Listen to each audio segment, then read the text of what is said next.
Hey everybody, welcome in. I'm Cameron. And I'm Brian. Today, episode 3 of the Bipolar Show, we are going to be talking about some goals and moving forward and kind of some plans, things that, Brian's going to be looking to do and stuff for this show. If you're watching on YouTube, go ahead and subscribe, give us a like. We're trying to get enough subscribers to go live and then we can interact with everybody. I think that'll be super fun, answer questions, respond to comments. So that's our short-term goal, is to get this to go live, and I think that'll be a fun experience for everybody. I wanted to start with just a quick check-in. So last time we talked, I think you said you're at a 65 Yes. on the 0 to 100 scale. For those just joining us, we have the bipolar scale, as we call it. It's, 50 is like steady, not too high, not too low. 100 is the extreme mania, 0 is the extreme depression. Yeah, so first episode I was like 20, 20.5, 21 in that range because it had been a long series of depression. And then last episode I was a 65 because I triggered some mania, and that was a lot of fun. That went away real quick.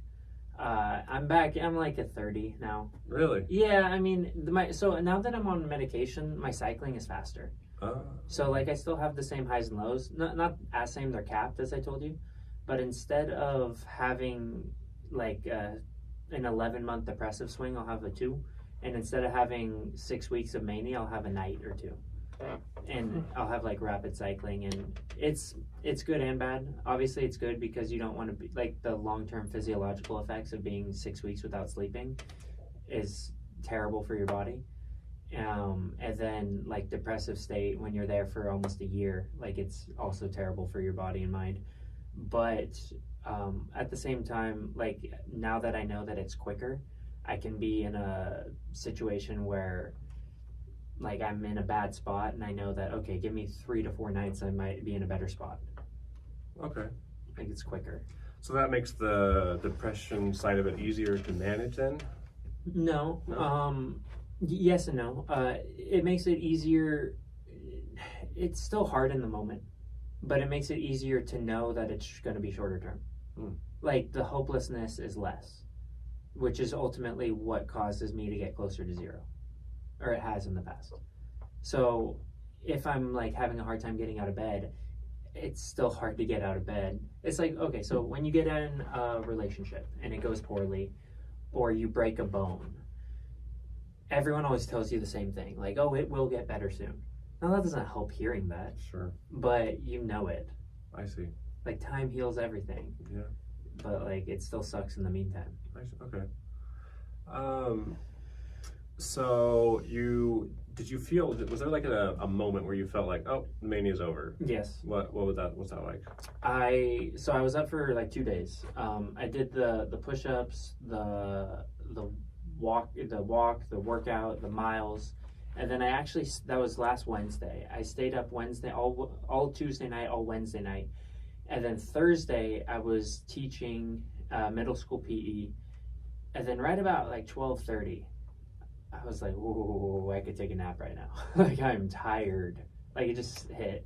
And I went over to my aide and I was like, hey man, I may be a little lower energy these next hour and a half before school ends because I'm hitting a wall. He goes, yeah, no worries. I don't think he fully comprehended what that wall meant, and I made my way through. I did a good job, but I came home and I napped for a few hours, and then it took me like 2 days to recover from that to where I was back in my rhythm. So one thing I wondered is, in kind of doing research about this, for a lot of people, not everybody, the symptoms kind of lessen with age. It's like it's onset strong when you're 18, 19, 20. And for a lot of people, it kind of does mellow out a little bit. I wonder if that starts what it looks like for some people when it starts to mellow out. Their highs, they come on and then they ease back, they kind of ease off. Okay, so that's super interesting you said that because I did not have that experience. And I might have just been different, but I noticed my ability to control my symptoms was lessening the older I got. Yeah. Like so I maybe had stronger manic symptoms when I was younger. Like I could be up 5, 6, 7, 8 days. As I was getting older, that was turned into 4, 5, 6, 3, 4, 5. But the depressive swings, the ups were not as prolonged and the downs were way worse.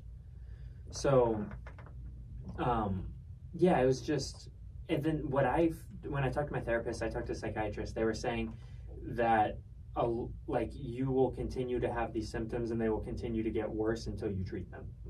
And so my whole deal was, if I didn't get medicated, if I didn't go to therapy, I was going to lose complete control. And if you Google, and this is another thing I write about in my book, that if you Google bipolar symptoms or bipolar, it's a gross rabbit hole. So be prepared if you go down that.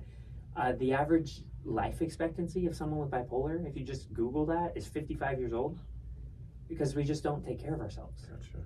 And you know the divorce rate of diagnosed bipolar people? The national average is what, like 42%? Sounds right. Okay, so what's the divorce rate for bipolar person? 80, 90%? 91. Oh, man. So that was another thing, like, I made a joke about this where I was like, I was in my self-loathing phase, and this was, I went off my medication, I'll tell you about that in a second, but I went off my medication in Torino, Italy in 2021. I went on it like 4 or 5 months, 6 months before that, and then I was running out of pills, and so I was going to be moving to Tanzania to finish. This was the second time I went, or the third time, to like finish up the orphanage, because we worked at one, we were building a nicer one, and I was like, I'm not going to have enough pills to last all the way through Tanzania. So what I'll do is I'll stop taking pills now, and I'll kind of like save them for when I need it. So I went off the medication, and within like 5 nights, oh baby, I'm back. Like the high came back. I started going for runs again. I stayed up 3 straight nights to study Arabic, because I was going to take a bike ride from Denmark to South Africa, and I was going to go through like Arabic speaking countries. I was like, I need to know Arabic, and I need to know it right now. So أنا أتكلم عربي شوية شوية لكن أنا عايز أتكلم أكتر. Like I know how to speak a little bit Arabic, but I want to speak more. Like that's what I just told you. And that's Egyptian Arabic. And I was on like Duolingo, like breaking records for like the most possible. And that was great. And then the crash hit, and I was just like, couldn't get out of bed. Like, and I never had that never get out of bed sequence. Like when I was depressed, I was usually going on walks and crying. But now I was like laying down and crying. And it was dark, and I went on the web looking up bipolar facts. This is when Simone Biles decided not to do the Olympics for mental health reasons. I remember that. So I was like resonating. I was like, I am Simone Biles, you know, like this is my Olympics. Yeah. And I went on and I looked up the bipolar divorce rate and the bipolar death rate, and I was like, I'm gonna die young and alone. This is terrible. So yeah, so I was staying with a family who I'd stayed with in the past. When I did the first travel, I watched their kids. I ended up coming back to visit their kids again. Barbara in Torino, her kids Matteo and Emma, and they're probably like 10 and 13 now. And I went up and I went to her and I was like, hey, I'm not doing well. And I told her about my situation, and she's like, there's a pharmacy down the street. So I went and I got like 6 months of pills. It was that simple. Oh, wow. Like they just had, and it's really hard to get pills in America. I can only get 3 months at a time. But when I go to Europe, I can buy like 6, 8, 10, 12 months in advance, because there's no like addictive person. Like I can't get addicted to them. Sure. They're psychoregulator. Mm-hmm. They're not like I'm not gonna get high off bipolar medication. I get high off not taking it, then low off not taking it. But that was like when coming off the medication, that's the one thing I noticed was how wild I got. And when I see like artists like Kanye West and stuff, and I'm seeing the stuff that he's going on right now, and he's saying like, this is the real me. It's like, nah, man, like this is what happens when you come off your meds. But I imagine that's how people feel though. Like, well, it's like, it feels good. It's like anything else. It's like if someone were to get like adrenaline and just stab you in the heart with it, you're just like you can do anything you want, literally anything. You can, I mean, I just told you a fluent sentence in Arabic from 3 years ago.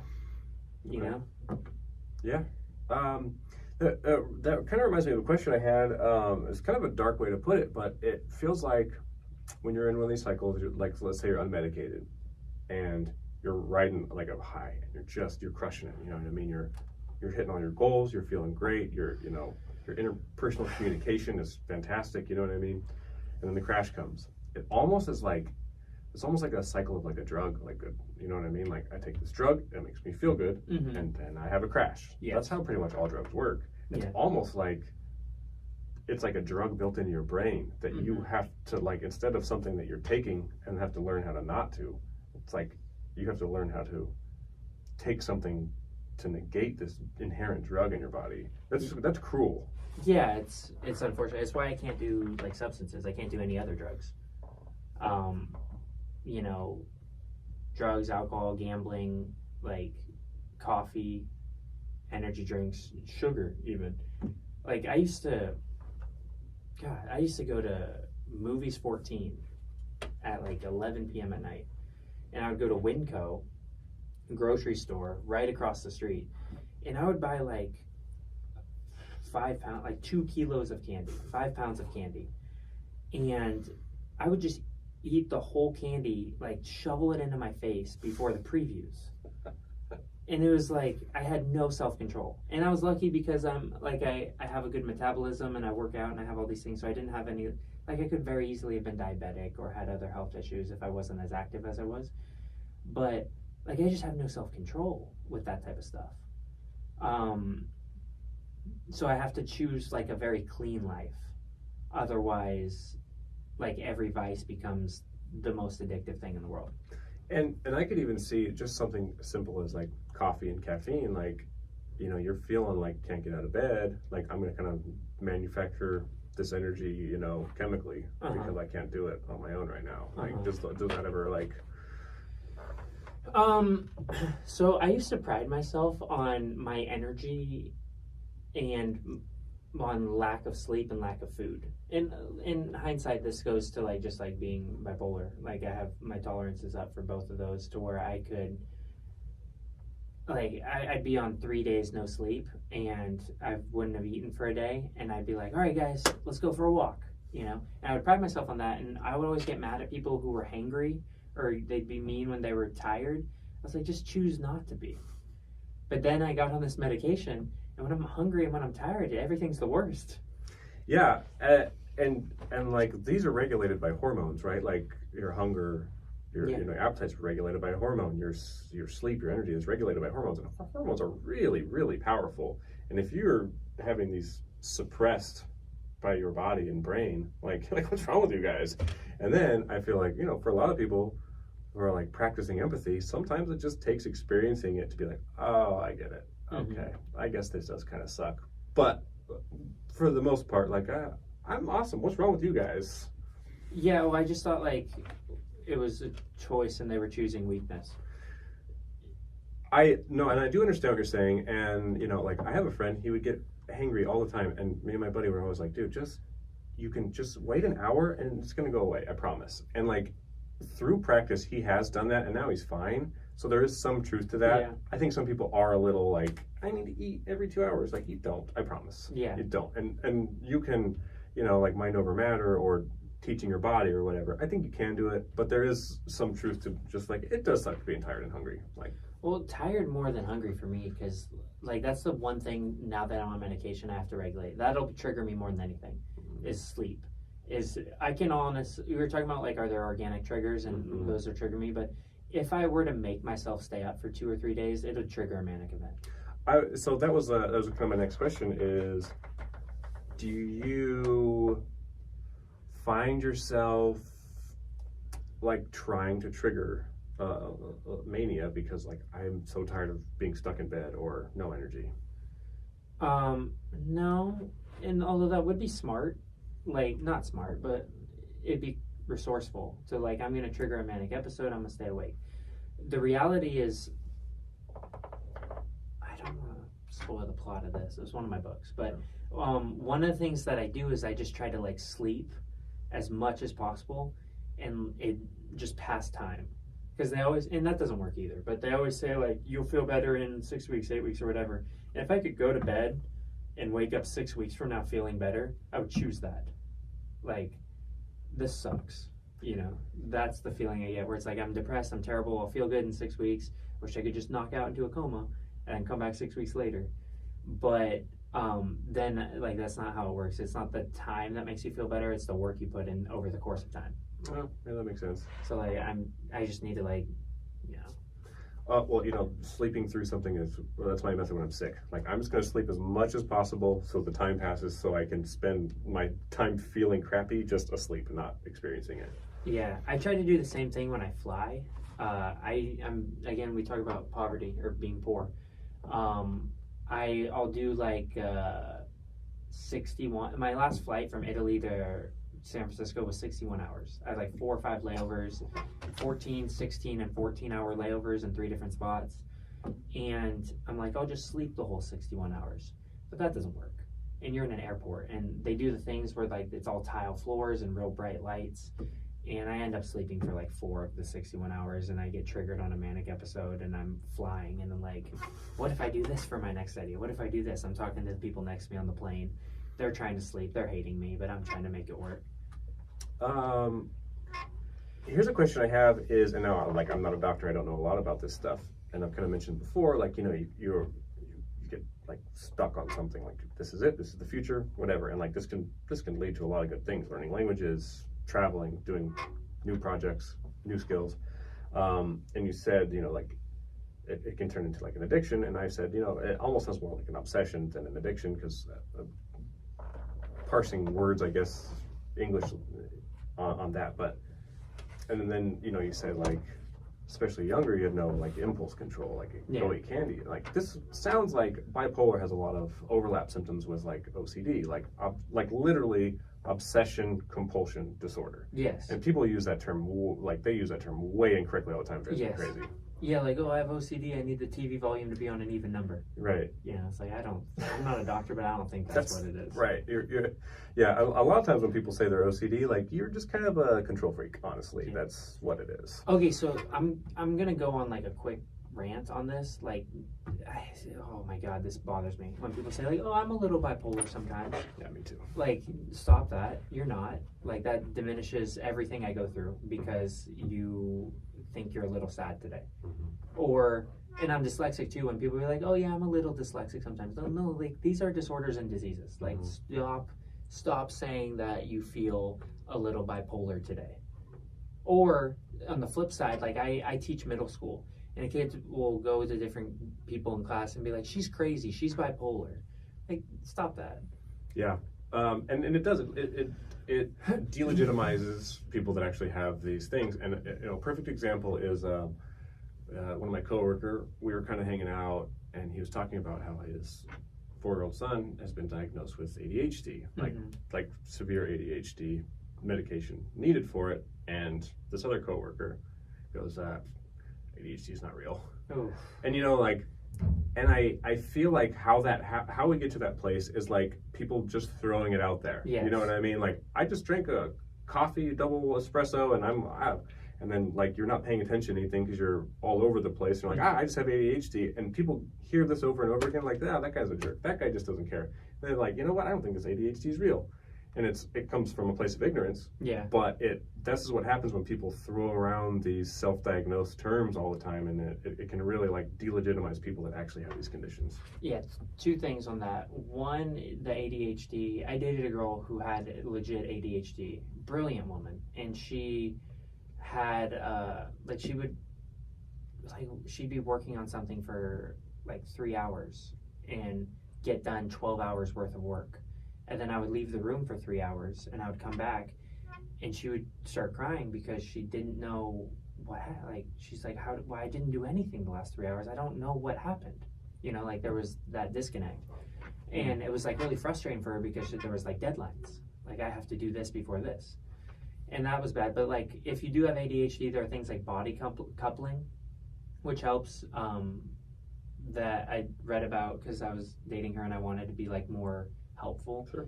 Where, like, apparently something terrible for an ADHD person is to be like alone by themselves working on something with no distractions. So if they're working on something, I would work on something next to them and be doing my thing, and that would help them focus on their thing. Even if I was just like watching a game or playing Scrabble or chess online, like me being there would help. So that's what I gathered the term body coupling is. So if you do have a legit ADHD, that's helped in the past for people I know. So that may help you. Secondarily, I had a kid today. We were talking about bipolar disorder because,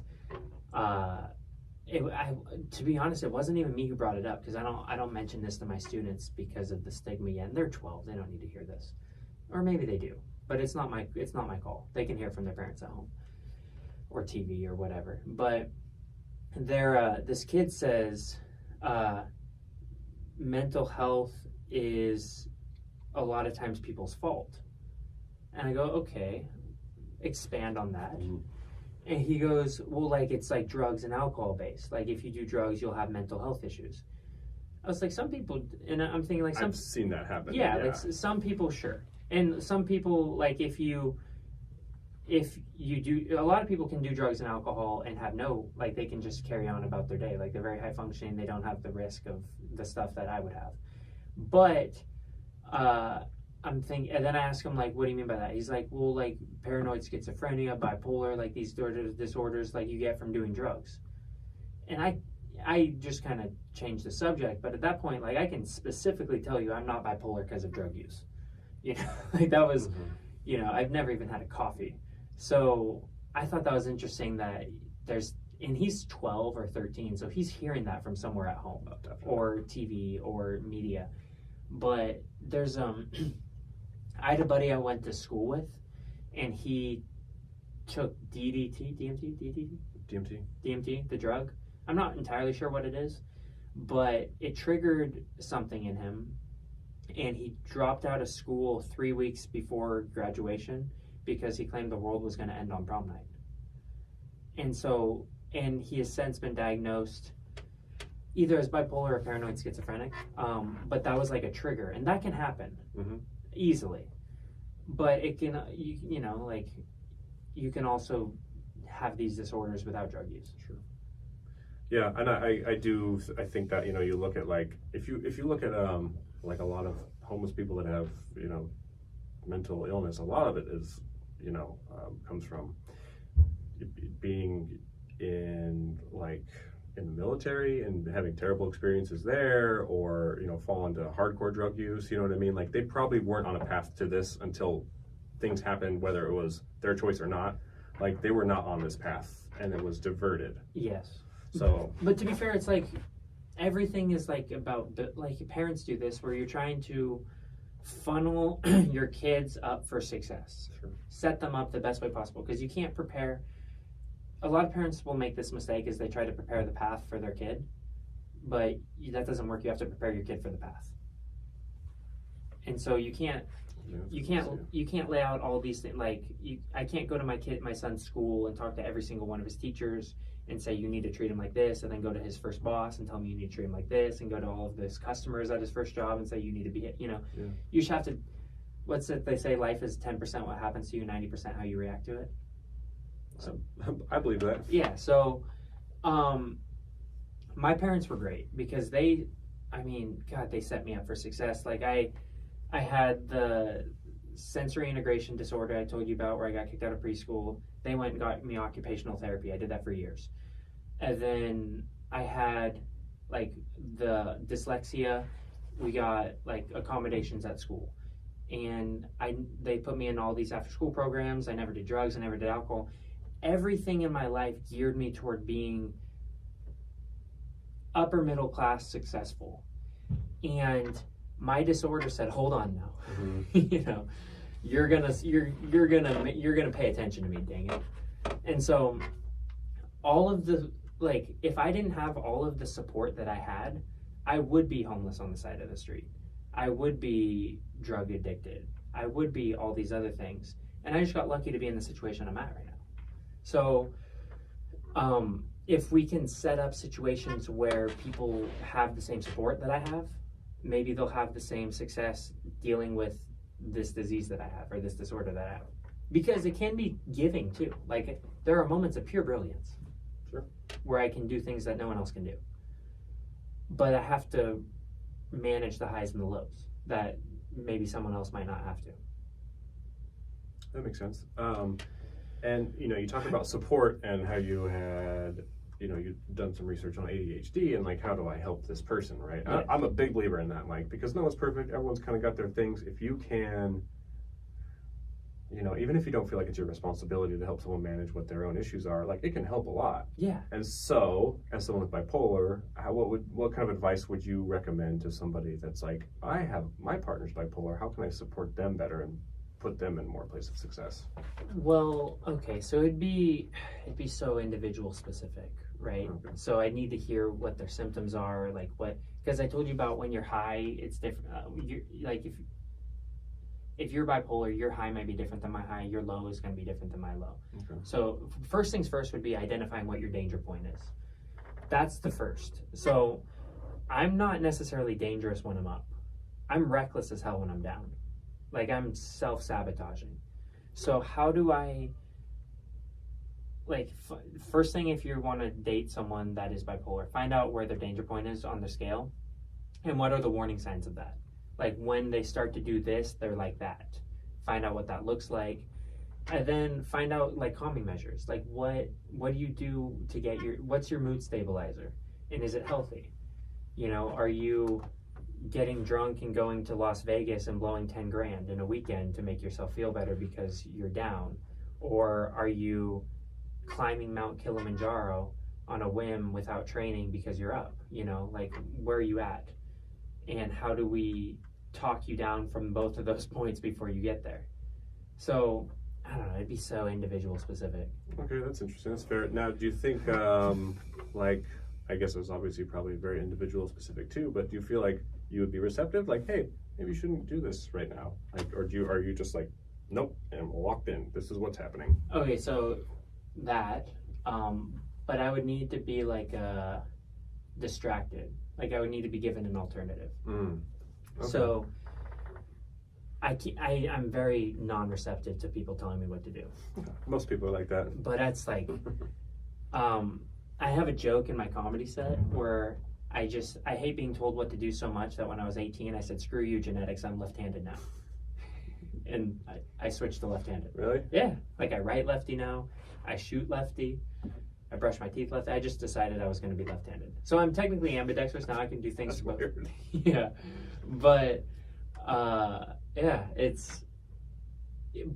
okay, so I wanted to do this walk across Africa.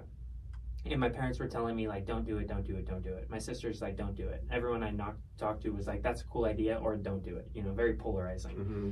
And then people were just telling me not to do it. And that's no fun. Mm-hmm. But then my sister and my godbrother were like, you should try to do stand-up comedy. I'm like, okay.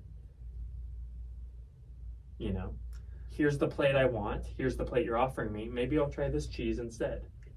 It's very much like, it's speaking of like comedy and like doing improv, it's very much like yes and, you're familiar with that. So like when you say no, it's just done. No one likes that interaction with whatever it is, whether if it's just something simple or a life goal. Someone says no, it's like I'm not having a good time in this interaction right now. But they say like maybe, or you could also maybe do this instead. So now like you're doing kind of the yes and. Yeah. And so that's a good tip especially for people that don't like being told what to do, which is a lot of people, and people that get, hyper focused on something. Yeah. So, but you have to be a part where you're receptive to. So I wouldn't have given up on the walk through Africa, and I'm still not giving up on it long term, but I've hit some obstacles and I'm nowhere near it. I've been doing it for years now and I've made no progress. It's been yes and no, yes, no, yes, no. And I'm as close now as doing it to when I first had the idea years ago.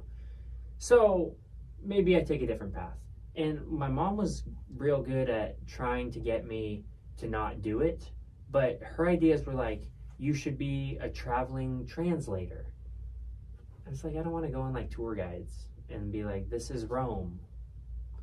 I see. So she's kind of like navigating you and like this, like maybe steer it in a sustainable way. Yeah, like sustainability and like paying jobs that are stable that someone else will pay me for. And literally everything I want to do is self-reliant. Like everything I want to do is like, I want to have this job that I can do on my own, that I don't have to rely on anybody, and I can be creatively free.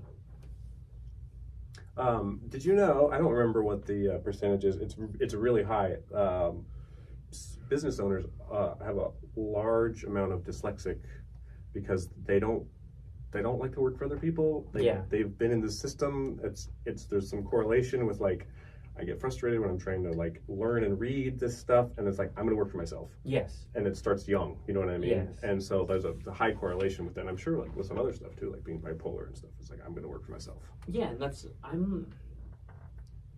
I got told this, like I'm employable because I can like stomach it. I can like put my nose to the grindstone and do the job I'm supposed to do for a short period of time. But I'm not employable in a sense that like I'm gonna put in my 25 years for this company.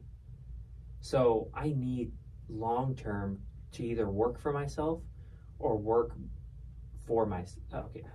I need to work for myself or have something that is like I can work for companies and stuff, but I'm representing myself. Sure. And so that's why like the stand-up comedy, the books, the Netflix show ideas, like everything I want to do is like working toward that. Mm-hmm. And I can do these other jobs and I need to do these other jobs because I need to be more self-reliant. We were going to talk about that a little bit this period, like goals. Mm-hmm. Are we there yet? Or yeah, we're getting there. Okay. Like goals, I can't keep doing this cycling thing right now where I just am unhappy in my current spot, and then I look elsewhere and I leave and I have a great 3 to 6 to 9 months, and then I come back and then I'm miserable, and then I just like stack cash living with my parents, and then I do the same thing and and it's just a yo-yo because I'm making no progress in my career. And then I'm growing like resentful of being back home whenever I'm home because I feel like I failed to get to this point. So what I'm going to try to do is I'm going to try to be self-reliant 100%, which I'm a little old for it. You know, like I'm 31. I turned 31 on Monday. Happy birthday. Thank you. So what I'm going to do is I'm going to stay with my parents these next 6 months, and I'm going to work as a substitute teacher and get a secondary job. Restaurant waiter, bar back, whatever. I'm gonna stack 20,000. That's my goal, and then move to Portland in June because the plan was to go in January, but I didn't have a car. I was gonna stay with my uncle. It was just gonna be another cycle of like being self-reliant on someone else instead of my parents. And I want to get like not my own apartment, but share roommates and stuff. Do the comedy thing, work substitute teaching during the day, and just give myself my all for a couple years at nights, and just see if I can like maintain without a safety net. And that's like my goal, is to like be a functioning member of society, be an adult.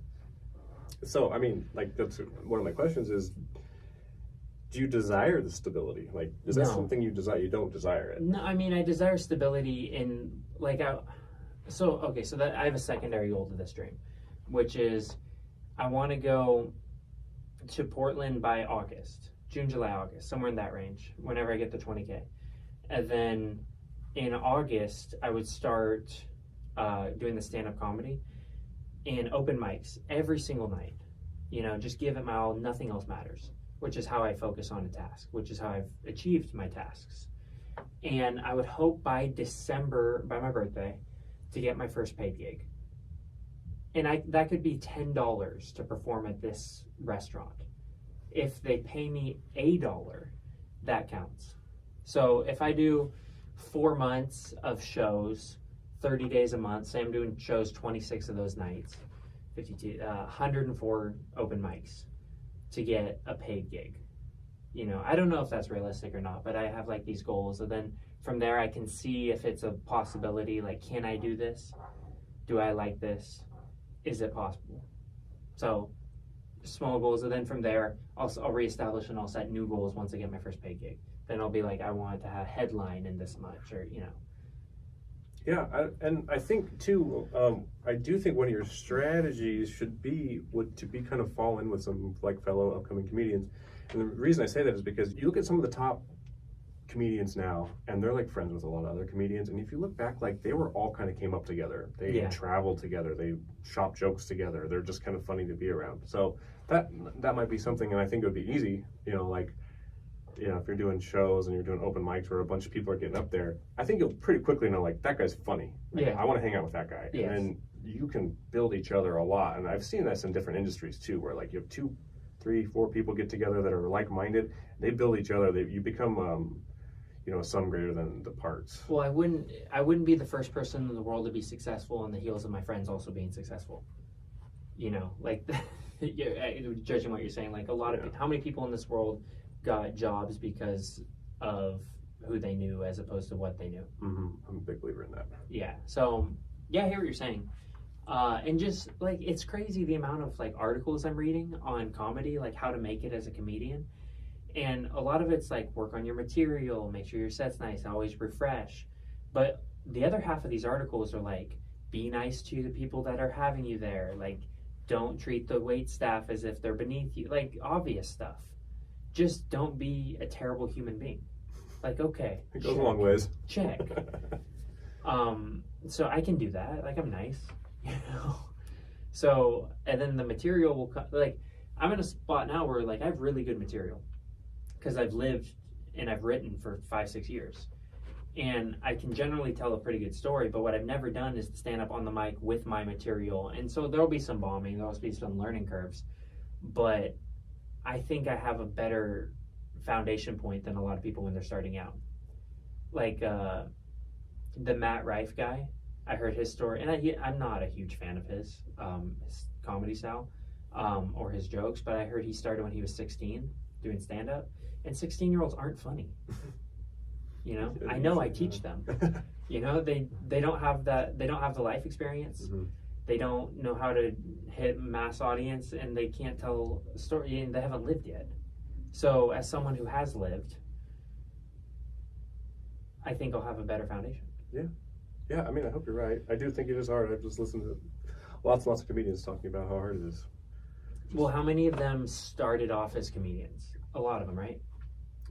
Yeah, so that's the thing. It's like if you're trying to tell jokes, that's why authors say the same thing. Like it's really hard to learn how to write, and I did it kind of backwards. Like I didn't learn how to write. I story told, and my writing is subjectively average. From what my publisher said, my Spanish publisher said, Brian, you are not a good writer. I said, thank you so much. She said, "What I mean that as a compliment." I said, "Okay, thank you so much." So she put it that way. Yeah, so she put it that way. Thank you. No, she said, "You're a really, really good storyteller. You can tell stories, but you don't try to over fluff things with your writing." I said, "Okay, that makes sense." And it's right. I don't talk about like the glistening dew on the tops of the grass in the morning. Like it's like this is what happened. Mm-hmm. And I think with writers that haven't lived life, that just write, they overword their phrases. Like I'm gonna sound like they try to write to impress an invisible reader. Like I'm going to sound like the smartest person in the room. But the reality is the most people who are reading your books aren't the smartest people in the room. They're the general population. Makes sense. And so like comedy is, I think, going to be similar where like I need to come up with this really poignant one-liner or this political joke or this sports joke or this pop culture joke. And it's tough because thousands of other comedians are taking jokes from the same event and spinning it their own way. So it's really hard to be creative. But I don't care how funny Dave Chappelle is. He can't tell the story about the time I got peed on in France by a homeless guy. Like, sure. And I can tell that story, and that's funny. And so, like, I have that. Okay, yeah. I'm not going to tell that story on the podcast. That's going to go on the comedy set. Okay, yeah, save it for the material. Yeah. So, to kind of follow up with this goals question, and you don't have to talk about this if you don't want to, but is this one of the things that, like, when you're doing in therapy is kind of working on goals? Is that, like, kind of a theme? Sustainability. Okay. Like, trying to not be so down when trying not to look at my life as a failure when I don't get exactly what I want. And trying to just ride it. And yeah, so the cycle of not doing what I want, and so therefore I'm failing. If I can just set myself up to where like I'm enjoying my everyday life, which I've never had before. I've never just enjoyed my everyday life. I've always needed to have some great project. And then when the project fails, I'm devastated because I don't have anything to fall back on. I see. So I'm going to try to have the comedy thing every night, and that'll be my thing. And then the substitute teaching won't be great. It pays pretty well in Portland. It's like $240 a day. I'll be able to do that and live off of it and look forward to my nights. And I don't, like I said, I don't have to wait tables. Like, I don't have to do jobs that are not as fun for me as the substitute teaching and pay worse, because I got the degree and I did all that stuff. And once and two, like, if you kind of get in this mindset of like doing comedy every night, you're gonna be seeing the world differently. You're gonna be like, that's funny, that's funny, that's funny. Like, you're gonna be able to workshop, and it can kind of turn into just this constant like mindset of developing material and seeking it out, and honing your jokes. Yeah, absolutely. I call, and it'll help me a little bit too, because like my sister Lauren is very funny in her own way. She's funny to most people, but when like I've been calling, we normally aren't super close, like we're close, but we'll go like months without talking. And I've called her each of the last 3 nights because I wanted to run a joke by her. So maybe there'll be some other benefits of like I'll connect and form more community with people. Like, I thought of this joke, is it funny? And then they're like, no. I'm like, okay, love you too. Bye. So going back, so your birthday was Monday? Yes. A couple days ago. Did you do anything fun? I had dinner with my parents. Nice. I gotta get out of Reading, man. Now, this is common. Do you ever get like emotional on your birthday? Like, oh, I'm 31. Yeah, I always get sad on my birthday. That's pretty common. Every birthday, because it always falls when I'm back in my hometown living with my parents and out of money. Because I usually have like a good summer, and then I come back in like late October, and then I'm like usually like just started working again, so I haven't saved up a lot, and I'm just home. And most of my friends don't live here anymore, and the ones that do are married and have kids, and they send me a nice message, but we don't do anything for my birthday. And I just see like all my European, that's the biggest thing. It's like I have European friends, man. And they do fun stuff for their birthdays. They're like, let's go to Rome for this birthday, or let's go to Paris, or let's go to Morocco. And I'm like, let's go to Moonstone Bistro, which is a great restaurant. I'm not trying to dog it. I hope they hire me. But yeah, like, I had buddies go to Japan for their birthday. I think they're more centrally located, and it's cheaper flights, and there's just more of a travel culture, and there's more time off in the societies. So I see like all my European friends on Instagram posting all these cool things they're doing for their, like, one of them's in Bali. We have the same birthday. She's in Bali right now. Wow. Just cause it'll be a week. It'll be great. And I know it doesn't make sense for me to be like jealous of that, because I do my fair share of traveling too. But it's like, I wish I was doing that too. Yeah. Oh, yeah. FOMO is a real thing. Yes. I could write a dissertation on FOMO. I swear it's a real thing that affects a lot of things. I think it affects the stock market. I think it affects a lot of things. I could have a whole thing about it. It's very strong. It's much stronger than I think people realize. It influences people's behavior and decision making a lot more than people realize, I think. Do you consider yourself an emotional person in general? I didn't used to, but now I would say yes. And I think, like, when you think of someone that's emotional, you think of someone that's very, like, demonstratively emotional. Yes. Which you can be emotional without being, Yeah, and I fall into, like, that category. Like, I'm very sweet. Like I lead with my heart. And I will be, like, very emotionally connected to the situation or the person that I'm talking to, whether it's like you in this podcast or a family member or a girl I'm dating or something. And I have these swings based off of how I'm feeling, and I feel so strongly. Like, and I'll cry a lot now. That's a weird thing post-diagnosis. I didn't used to. Like, I used to just like shove that down, but now I'm very open, which they say is healthier. But I'll be very, I'm very affected emotionally. And so I'm assuming that you're kind of learning how to, explore the space of being outwardly emotional. Yes. What I would do is I would sabotage relationships and friendships in the past based on the emotions, like, because I'd bottle them down, and then I couldn't sleep at 3 a.m. and then they would all hit me, and then I would just like send mean texts, and that would like destroy relationships. Like, you shouldn't have done that 6 months ago. They're like, what? I thought, like, no, we're not good. And so because I'm like more like my emotions, I'm trying to be like more active with them in the present. I do that less now, and so I can say like, hey, I'm not sure I liked that thing you did yesterday, as opposed to, no, man, we're good. And then be like, hey, remember that thing you did last year? Like, we're not good. And I think it's a more healthy place I'm in right now.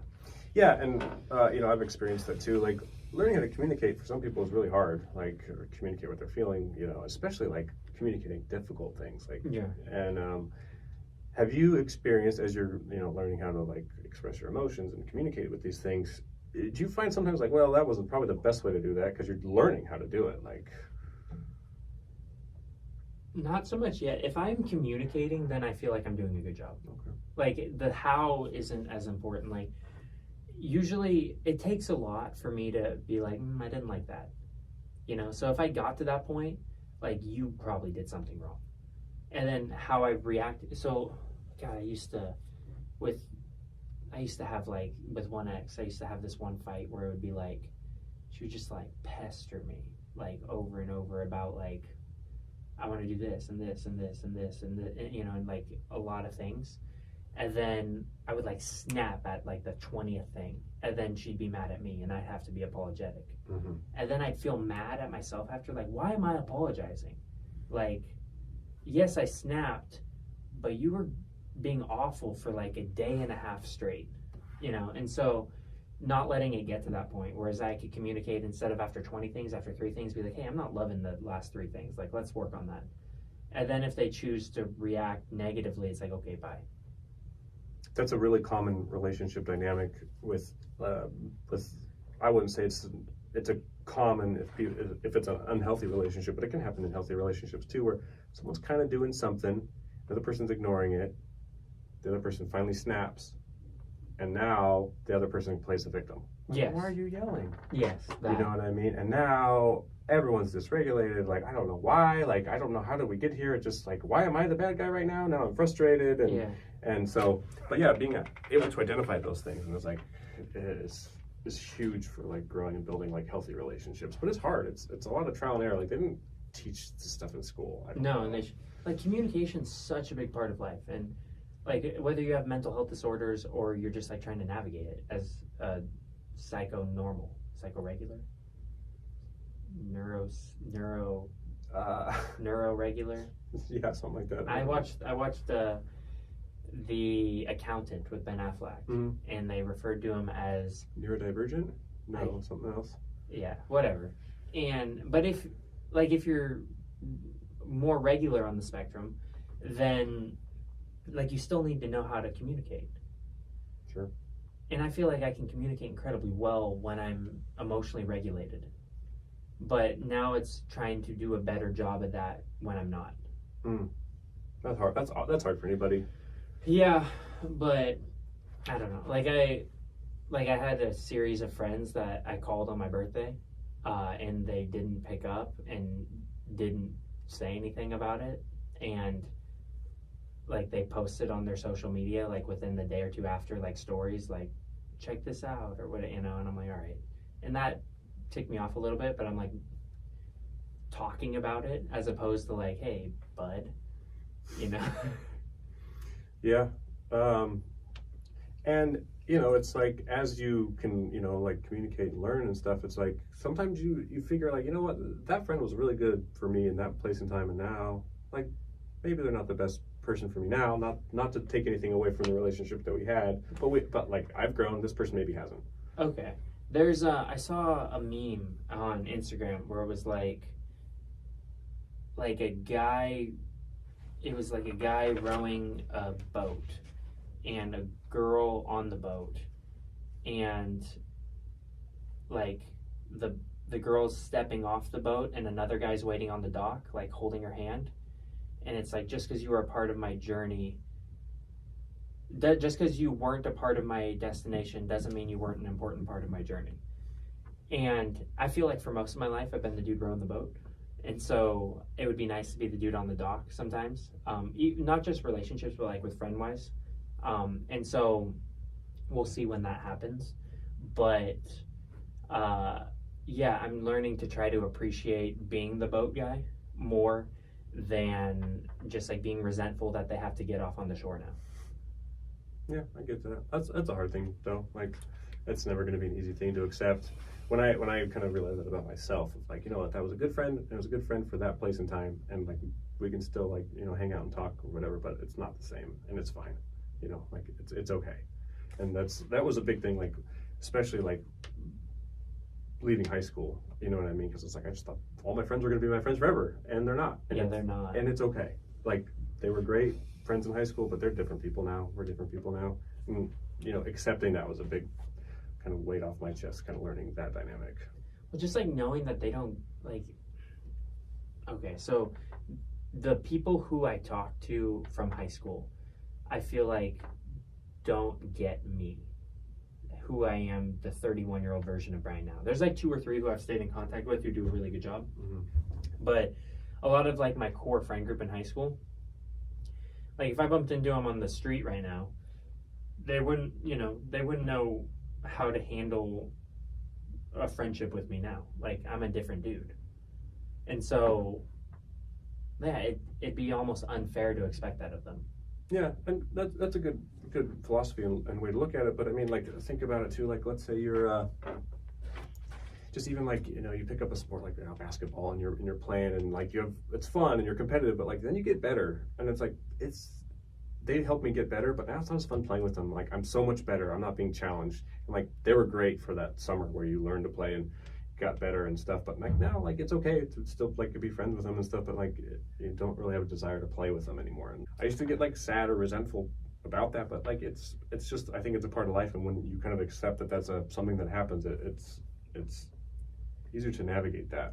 So a lot of like my friend group was kind of interesting in high school because like a lot of friend groups were out there like either partying or trying to get laid, you know, or relationship or whatever. I had like 6 really good dude friends, and we would play Risk, the board game, like Friday, Saturday nights, like everyone over to my house, 6-man games, playing till 4 a.m. Like, that was years. And finally, there were 2 girls that kind of broke up that friend group because they started playing, and then there was like these 3 guys like this girl, and these 2 guys like this girl, and this girl broke up with this guy and then wanted to date this guy, and it was like a whole thing. But I always like kind of resented them for destroying my friend group. But I think I was the only one in that group that didn't adjust.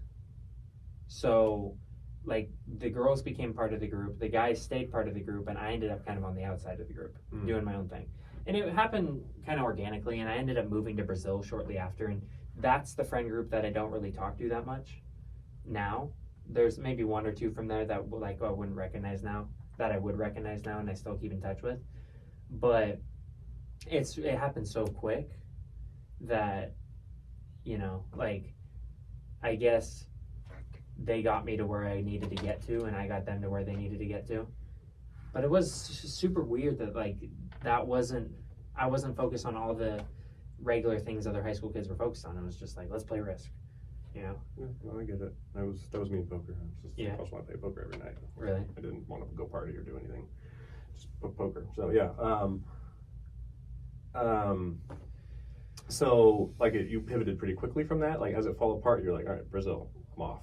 Like, did you like think about like that dynamic and miss it a lot, or you're just kind of like, all right, I'm in Brazil now? And I had a dream in my head, and that's a good question because it triggered an interesting answer in that when I was in Brazil, the whole time I was there, the first like 4, 5, 6 months, it was hard. You know, like learning Portuguese, having no language experience.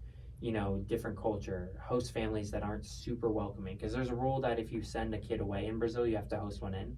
So my parents told me that. My host parents told me, they're like, we don't want you here. We send a kid out, so if you can leave, anytime is great. And so, like, I wasn't allowed to eat or shower in their house. So it's like, welcome to the country. So that was unfortunate. But,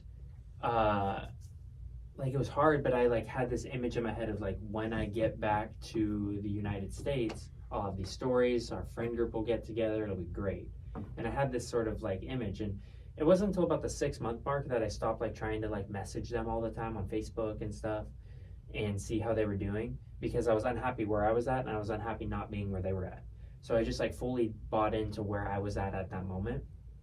And then I did that for probably, the next 10 years, where I would travel, and if I'm in Tanzania, I'm in Tanzania. I'm not in Reading. I'm not in Boise. I'm nowhere else. I'm here. And that's how I get the happiest. But it's also sort of a double-edged sword, because then I lose contact. I miss weddings. I lose contact with all these people who I was close with, and then it's hard to get back into the flow of things. So I'm not really sure what the correct answer is in terms of how to navigate that going forward. But the only way that I've found any enjoyment is to be in the present. Oh,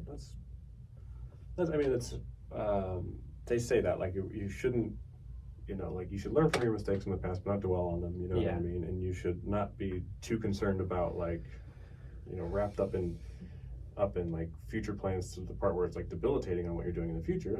Being present minded is very a desirable thing to do for the most part. And it's hard because I'm so future minded as a bipolar person. I'm so focused on my future goals that sometimes that's hard. But being where I'm at, okay, I am in Nepal right now. Or I'm in Brazil, or and then I had this image in my head of the first year I was traveling, the Italy-France trip. I was I'm going to learn these languages for when I come back to America, and in my head I'll be a traveler, and I'll be a linguist, and I'll meet a really cool American woman, and we will get married, have babies, the whole thing. And then I don't know, I just had in my head I would end up with an American woman. And then I don't know, that seems to matter less to me now. I don't think about the demographic or the nationality of who I end up with, because I've been surprised by the people who I've dated and the nationalities I've dated since then, where once I let go of that expectation in my head, I was able to meet some really cool people, really interesting people, and give them a chance, as opposed to being closed off to possibilities. So it sounds too that you have, when you're taking on a project, you have expectations for how the project's going to go. Almost always, right? Yeah. This is actually the first project this podcast is the first project I've ever done that I have no expectations. I don't know what's going to happen. Oh, interesting. Do you also find yourself having, you said, expectations of how people are, or how people are supposed to act, or yes. And it's related, but it is different. Yeah, I have when I'm meeting someone, or when I have an expectation of how I think they'll react to the things that I say, who I am, what I'm like. That's why, and that's maybe why I have sort of a stigma against dating a woman from the United States here, because the ones who I've maybe I'm projecting here, but when I'm a traveler, when I'm abroad, I am a traveling author who speaks 6 languages. I feel like an interesting person, and I feel like I date up. And when I'm at home, I'm a broke substitute teacher who lives with his parents. So it's, maybe I just like me better when I'm not here. Okay. And that leads to a more attractive personality type, to where I can be happier and have a healthier lifestyle when I'm not here. So it does sound like a big part of who you are and who your identity is tied to what you're currently doing. 100%. And that's not super healthy, from everything I've read and been told, but it's just how I've been. Yeah. I think more people are like that than they realize, though. Yeah. A lot of people, I'm not going to bring them up because they'll be upset that I brought them up on the podcast, so that's why I stopped myself right there. But I definitely resonate with that. and I wish to stop a little bit more and it's funny because I value other people on who they are. Yeah, like, sure, of course. Are they nice? Do they treat people well? Are they funny? Are they fun to be around? And like, because I feel I'm all of those things. Like I treat people well. I'm very kind, but I just belittle them so much within myself. Like I'm not like, oh Brian, you're a quality human being. I'm more like, Brian, what are you doing for a career? All the stuff that, like, if I was on the flip side, I wouldn't care about. Like, I don't care what the career of the girl I'm dating, what she has. I don't care what my friend makes in a year, like, to be a friend with him. But if I'm unemployed and living at home, like, I don't want to hang out with people because I think they'll think less of me.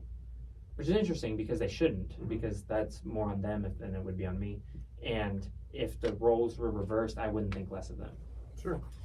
I do think, like, especially in a relationship, like, it is good to have, like, the day-to-day getting along, good energy and stuff, but I do think it's important, like, where is this going to go in the long term? And maybe not as a focus, but at least, like, some sort of, like, it is nice if someone does have, like, a steady job or a career and long-term sustainability. I still think it's important to be aware of these things, but I do understand what you're saying. Like, the day-to-day interactions and stuff is just super, super important, and not as important, I don't think. I think I may be a little bit arrogant in this. Like, I think I'm a smart guy, and I think I will always figure out a way to make it work.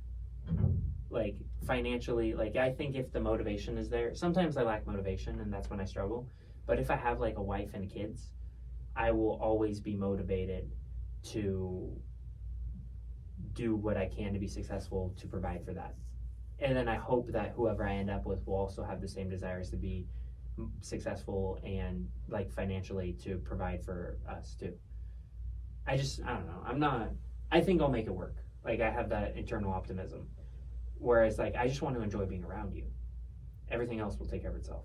Yeah, I think that's probably a pretty good, especially when you're young, that's a pretty good way to go about it. As you get older, goals and priorities change, and they can change, I guess. Yeah. And so my last question, I think we're a little over an hour now. You said on the last episode that there's some, like, just like working for a paycheck doesn't do it for you. Not right? at all. And you said, like, yeah, like, there's people that can work for a paycheck, but they've got, like, a family to support. So there's, like, a different reason of it. And this kind of, like, existential question is, like, what am I doing? You know what I mean? I think a lot of people have that, right? But it sounds like it plays a bigger part in your brain than it does for other people, because I think everyone's experienced that. Like, what am I doing? You know what I mean? Mm-hmm. Like, work just sucked this week. What am I even doing? But it sounds like for you, like, that's a bigger part of your thought process in general when you're just kind of grinding a job with no long-term future. Well, because I associate identity with what I'm doing. Okay. And so, like, if I'm hating what I'm doing, I'm hating my identity. That's a good way to put it. Yeah, it's like, and I get so in love with my projects. Like, oh, guess what and I want to tell everyone about them, and I want them to all be successful. And so I light up talking about it. Like, guess what I'm doing? And I'll tell them about it. And that idea may only last 3 weeks, but for those 3 weeks, it's fully encompassing. It's who I am. Have you heard about this psychological trick where when you have a new project idea, you're not supposed to tell anybody about it?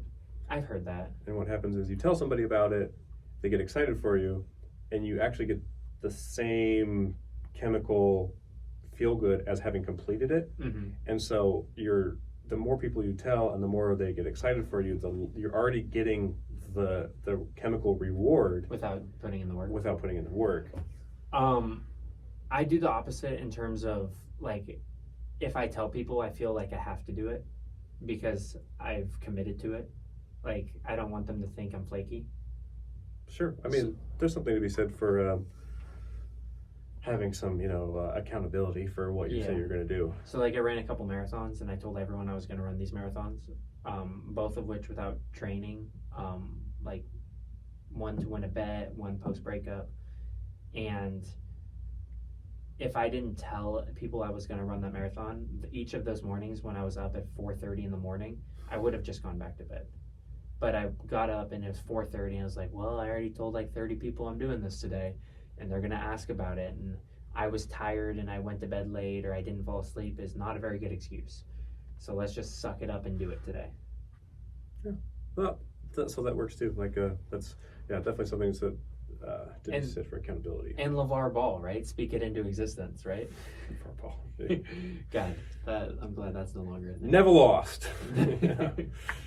All right, well, that is episode 3. Thank you so much for joining us today. If you're listening on the podcast and hanging out at the gym or driving, thanks for doing that. If you're on YouTube, hit the subscribe button. We want to get the subscribers up so we can do... What's our minimum subscriber count before we can go live? I think it's only 50 for YouTube. Okay, we're at 21 right now, Yeah. so that's not that many. Not that many more. Not that many more. So get on your horse, hit the subscribe button, and we'll go live. And then Cam has to do significantly less work editing it once we're live, so it'll make all of our lives easier. Yeah, and if you have any questions or comments, if you're bipolar or are around someone that is and want to share your story or have any questions, we'd love to hear and respond to that.